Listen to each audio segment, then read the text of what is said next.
Hello guys, आपका स्वागत है हमारे जीके स्टडी स्टफ में। आज की वीडियो में हम बात करने आ रहे हैं ड्यू कॉलेज के 4th सेमेस्टर के जो बीए पॉलिटिकल साइंस ऑनर्स के स्टूडेंट्स हैं जिनका एग्ज़ाम 4 जून को है एम से कल। ठीक है, तो उनके एग्ज़ाम में कौन कौन से इंपॉर्टेंट क्वेश्चन आते हैं उसके बारे में मैं ऑलरेडी बता चुका हूँ। साथ ही साथ उनमें से एक इंपॉर्टेंट क्वेश्चन जो मैं आपको इस वीडियो में बताऊँगा जो कि ग्लोबल पॉलिटिक्स का है, क्योंकि आपका जो लास्ट एग्ज़ाम है 4 जून को वो ग्लोबल पॉलिटिक्स का है। ठीक है, जिसमें एक इम्पॉर्टेंट क्वेश्चन जो है वो आने की पॉसिबिलिटी है। तो वो कौन सा क्वेश्चन है? सांस्कृतिक और तकनीक आयाम। ठीक है, सांस्कृतिक और तकनीकी आयाम, इससे रिलेटेड क्या आता है? एक क्वेश्चन आपके एग्जाम में आता है कि वैश्वीकरण के सांस्कृतिक और तकनीक आयाम बताइए। ठीक है, तो इस वीडियो में हम कवर करेंगे सांस्कृतिक आयाम से रिलेटेड कैसा क्वेश्चन आता है। तो आपको अगर क्वेश्चन में बोला जाए वैश्वीकरण के सांस्कृतिक आयाम या इससे रिलेटेड कोई सा ऐसा क्वेश्चन जिसमें संस्कृति को लेकर आपसे पूछा गया है ग्लोबल पॉलिटिक्स के एग्ज़ाम में, तो आपको क्या करना है, ये जो मैं आपको इस वीडियो में बताऊंगा नोट्स, उसको क्या करना है, आपको अपने एग्ज़ाम में लिखना है। ठीक है, तो चलते अपनी वीडियो की और शुरू करते हैं अपनी वीडियो को। So without wasting time let's begin our video. So guys, अगर आपके एग्ज़ाम में सांस्कृतिक आयाम से रिलेटेड कोई क्वेश्चन आता है तो उसको आपको एग्ज़ाम में लिखना है, जो कि मैं आपको इस वीडियो में बताऊंगा। और साथ ही साथ आपको सबसे पहले एक और बात मैं बता दूं कि वैश्वीकरण से रिलेटेड अगर आपके एग्ज़ाम में कोई सा भी क्वेश्चन आता है तो सबसे पहले आपको उसकी भूमिका लिखनी है, मतलब कि वैश्वीकरण की डेफिनेशन से ही आपको शुरू करना है। ठीक है, अगर उस क्वेश्चन में वैश्वीकरण से रिलेटेड कोई है, जैसे अगर वैश्वीकरण के दृष्टिकोण बताइए तो आपको सबसे पहले वैश्वीकरण की डेफिनेशन देनी है। वैश्वीकरण के आयाम बताइए, तब भी आपको वैश्वीकरण की डेफिनेशन देनी है, ताकि थोड़ी जो अपना क्वेश्चन का आंसर है वो थोड़ा लेंथी हो जाए। ठीक है, और जो मैं आपको बताने जा रहा हूँ इस वीडियो में उसको कम से कम आपको 4 से 5 या 5 से 6, मतलब लास्ट है 6 से 7। ठीक है, इतने पेजों में कवर करना है। तो देखते हैं सबसे पहले क्या है। जैसे मैंने, आप देख रहे होंगे कि जैसे कि मैंने यहाँ पे छोड़ रखी है, थोड़ा स्पेस छोड़ रखा है जहाँ पर मैंने अंडरलाइन कर रखी है। तो इसका मतलब है कि ये वीडियो में मतलब कि पहले ही बता चुका हूँ, जिसमें हमने किसके बारे में पढ़ा था? वैश्वीकरण के थोड़ी सी इन्फॉर्मेशन के बारे में। ठीक है, तो थोड़ी सी इन्फॉर्मेशन वो आपको सबसे पहले वाली वीडियो में मिल जाएगी, तो आप उसको देख सकते हैं प्लेलिस्ट को चेक करके। तो वैश्वीकरण की डेफिनेशन या उससे रिलेटेड थोड़े बहुत पॉइंट्स जो है ना आपको लिखने हैं। देन उसके बाद आपको जो पूछा गया है वो लिखना है। जैसे कि क्या बोला गया? वैश्वीकरण के सांस्कृतिक आयामों का विश्लेषण कीजिए। ठीक है, तो यहाँ से अपना क्या है, जो क्वेश्चन का आंसर है वो अपन स्टार्ट करते हैं। कई विद्वानों के अनुसार सांस्कृतिक वैश्वीकरण प्रक्रिया नहीं है, बल्कि विभिन्न प्रकार की निहितार्थ वाली जटिल प्रक्रिया है। मतलब कि ये एक नॉर्मल सा प्रोसेस नहीं है, बल्कि एक ऐसा प्रोसेस है बहुत ज़्यादा ही क्या है, वो कठिन है। ठीक है, सुनने में तो लगता है कि बहुत ईजी है, लेकिन ये क्या होती है, निहितार्थ वाली एक जटिल प्रक्रिया है वैश्वीकरण। ठीक है, वो कई विद्वानों के अनुसार, ये जो विद्वान है ना, वो कई विद्वान इसे कहते हैं कि ये एक जटिल प्रक्रिया है निहितार्थ वाली। आगे क्या बोला गया है, बहुत ही ईजी वर्ड में मैंने आपको इस नोट्स को बना के दिया है। ठीक है, सांस्कृतिकता या फिर संस्कृति, ठीक है, दोनों का मतलब एक ही है, जो किसी व्यक्ति के आधे से ज़्यादा जीवन को क्या करती है, प्रभावित करती है या करता है। मतलब कि वैश्वीकरण की जो संस्कृति है या फिर नॉर्मल जो संस्कृति होती है वो हमारे जीवन में ना आधे से ज़्यादा इम्पोर्टेंट पार्ट वो निभाती है। ठीक है, तो इसके बिना हम रह ही नहीं सकते, एक बात यही है। तो देखो, सांस्कृतिक आयाम में 2 इम्पोर्टेंट चीज़ आती है, एक पहनावा और दूसरा खान पान। ठीक है, इसके अलावा भी और भी चीज़ें सांस्कृतिक आयाम में आती है, लेकिन जो मोस्ट इम्पॉर्टेंट है पहनावा और खान पान, संस्कृति के अंदर ये आते हैं। तो वैश्वीकरण के सांस्कृतिक आयाम में 2 इम्पॉर्टेंट चीज़ें होती है, एक पहनावा और दूसरा खान पान। अब इसके बारे में भी जानते हैं। वैश्वीकरण का सांस्कृतिक आयाम 2 बिंदुओं पर आधारित है, 2 पॉइंट्स हैं उन पर आधारित है, जो व्यक्ति के जीवन को क्या करते हैं, प्रभावित करते हैं। पहला पहनावा था और दूसरा खान पान। ठीक है, ये 2 बिंदु है जो हमारे जीवन को प्रभावित करते हैं और हम इनका ज़्यादा से ज़्यादा यूज़ करते हैं। ठीक है, इसमें सांस्कृतिकता का आदान प्रदान किया जाता है। ठीक है, सांस्कृतिक मतलब कि कोई भी पहनावे की चीज़ हो या खान पान हो, वो एक देश से दूसरे देश में आती जाती रहती है। एक तरीके से वर्ल्ड जो लेवल है ना, उस पर क्या करते हैं हम, उसका आदान प्रदान, जिसे हम क्या बोलते हैं, ग्लोबलाइजेशन, मतलब कि वैश्वीकरण। कई बार वैश्वीकरण के इस आयाम की अवहेलना भी की जाती है। मतलब कि जो ये वैश्वीकरण जो है ना पहनावे को लेकर और खान पान को लेकर जो आदान प्रदान हो रहा है, इसकी कई लोग ना बुराई भी करते हैं, मतलब कि अवहेलना भी करते हैं। कई बार वैश्वीकरण के इस आयाम को संदेह मतलब कि शक की नज़रों से भी देखा जाता है। तो कई लोग इसको बुरा बोलते हैं, तो कई लोग इसको शक की नज़रों से देखते हैं, ठीक है। और ये पुरानी परंपरा के अंदर होता था कि वैश्वीकरण को ना लोग शक की नज़रों से देखते थे।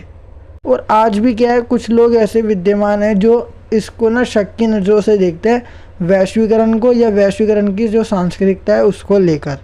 अब आगे क्या बोला गया है देखो, वैश्वीकरण से हर संस्कृति ज़्यादा अलग और विशिष्ट हुई है, ठीक है। मतलब कि वैश्वीकरण से क्या हुआ, जो संस्कृति होती है ना, जैसे हमारे देश में कोई संस्कृति है जैसे कि पहनावा और बर्गर वगैरह, बर्गर कह रहा हूँ, खान पीना, ठीक है, खान पान जो है और पहनावा, तो इन दोनों से क्या हुआ, ये ना देश को छोड़कर अलग अलग देशों में भी क्या होती है, भेजी जाती है, ठीक है। मतलब कि उसका आदान प्रदान किया जाता है और वहाँ की जो वस्तु होती है देश के बाहर की, वो हमारे देश में आती है। तो ये क्या हो गया, वैश्वीकरण की सांस्कृतिकता, ठीक है। और ये क्या है, बहुत ही विशिष्ट मतलब कि स्पेशल हुई है। परंतु इसके विपरीत, इसके अपोजिट में बात करें, सांस्कृतिक समरूपता अधिक हुई है। मतलब कि विश्व में ना एक जैसी संस्कृति बनने की पॉसिबिलिटी बन चुकी है ज़्यादातर, क्योंकि ज़्यादातर देशों में ना ऐसी चीज़ ले ही जा रही है, एक्सेप्ट की जा रही है जो कि सबसे बढ़िया मानी जाती है। जैसे कि जीन्स की बात करें तो जीन्स ना ज़्यादातर देशों में बेची जा रही है, या फिर ज़्यादातर देश उसको क्या कर रहे हैं, ख़रीद रहे हैं, ठीक है। तो इससे क्या हुआ, सांस्कृतिक समरूपता बन गई है। और ऐसी और भी कई चीज़ें हैं जैसे मैकडोनल्ड वगैरह, ये सारी जो खाने पीने की चीज़ें हैं ना, ठीक है, मैकडोनल्ड के अंदर जो होती है, तो वो सारी चीज़ें कहाँ जा रही है, अलग अलग कंट्रियों में बेची जा रही है। तो खाने पीने का और पहनावे का तरीका क्या हो रहा है, सबका सेम होता जा रहा है, ठीक है। और ये किसके कारण हुआ है, वैश्वीकरण के कारण। अब आगे क्या बोला गया, वैश्वीकरण के कारण हमारी पसंदें और नापसंदों का दायरा बढ़ा है, ठीक है। अगर मान के चलो हमारे को कोई चीज़ पसंद नहीं आती, ठीक है, ऐसी कोई चीज़ जो किसने बनाई है, भारत के अंदर बनी है खाने पीने की, ठीक है, अगर वो हमें पसंद नहीं आती, तो हमारे देश में भारत को छोड़कर और भी अन्य देशों की जो खाने पीने की चीज़ है वो आती है, तो हम उसको चूज़ कर सकते हैं। तो हमारे पास क्या हो गया, एक चॉइस जो है ना वो बढ़ चुकी है। वो भी किसके कारण हुआ है, वैश्वीकरण के कारण, ठीक है। अगर हमें अपने देश की चीज़ पसंद नहीं आती जो खाने पीने से रिलेटेड है या पहनावे से रिलेटेड है, तो हम क्या कर सकते हैं, हमारे देश में और भी चॉइस है जो कि हमने अदर कंट्री से ले रखी है, ठीक है। अगला बोला गया है, एक तरीके से हमारे ऊपर पश्चिमी संस्कृति ला दी जा रही है। ये कथन बहुत गलत है। मतलब कि कुछ लोग कहते हैं कि वैश्वीकरण के कारण ना पश्चिमी जो संस्कृति है, मतलब कि जो अमेरिका की साइड की है, डेवलप कंट्री की साइड की, वो संस्कृति हमारे पे थोपी जा रही है। क्योंकि क्या होता है कि ज़्यादातर कंट्रियों में ना क्या फैल रहा है, पहला बर्गर जो कि पश्चिमी देशों का है, ठीक है, वो अदर कंट्री में भेजा जा रहा है, ठीक है, जिसके कारण जो पश्चिमी देश है वो मशहूर होते जा रहे हैं।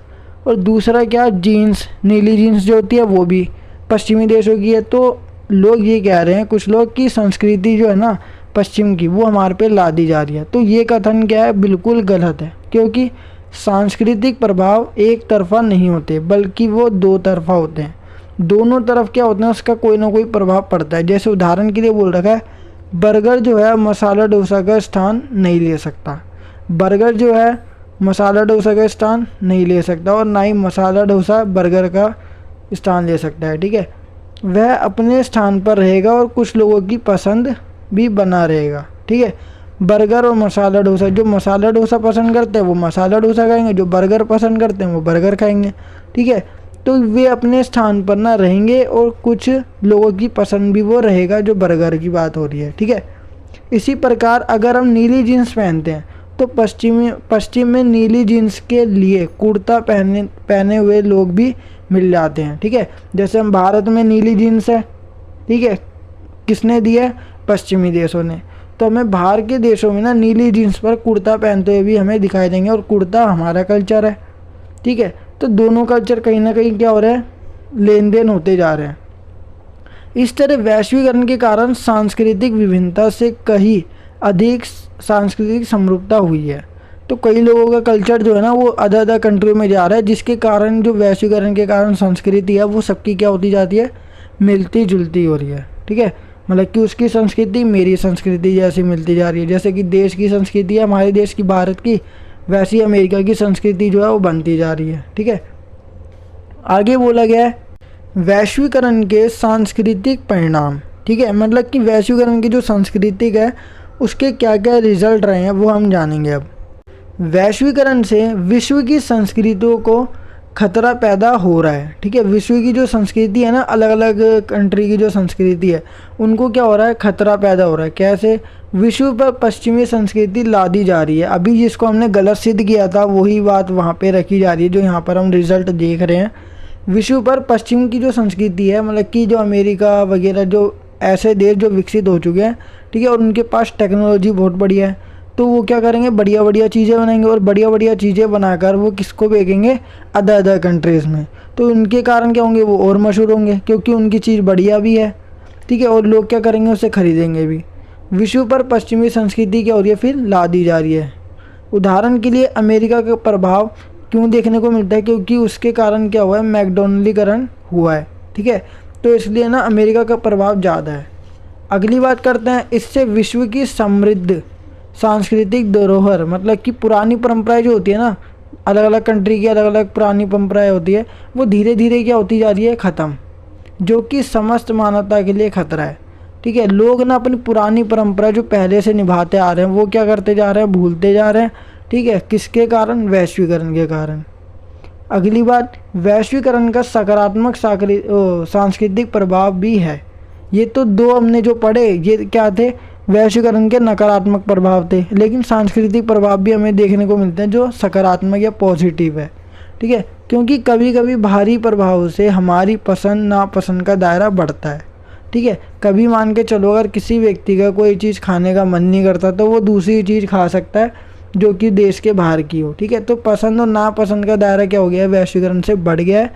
तो ये क्या था, एक फ़ायदा था वैश्वीकरण का, ठीक है। सो गाइस, ये थी अपनी वैश्वीकरण के सांस्कृतिक आयाम से रिलेटेड थोड़ी सी इन्फॉर्मेशन, जो कि आपको एग्ज़ाम में क्या करनी है, फिलअप करके आपको जो आंसर देना है, ठीक है।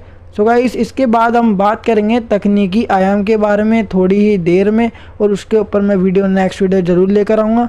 तो गाइस, अगर आपको वीडियो पसंद है तो वीडियो को लाइक शेयर कमेंट करना बिल्कुल ना भूलिए, और साथ ही साथ अगर आप हमारे चैनल पर नहीं हैं तो चैनल को सब्सक्राइब एंड बेल नोटिफिकेशन पर क्लिक करना बिल्कुल ना भूलिए। इससे आप हमारी आने वाली वीडियो की नोटिफिकेशन तुरंत पा सकते हैं। सो गाइस, मिलते हैं अपनी नेक्स्ट वीडियो के साथ and next important question with explanation के साथ। So guys, thanks for watching this video.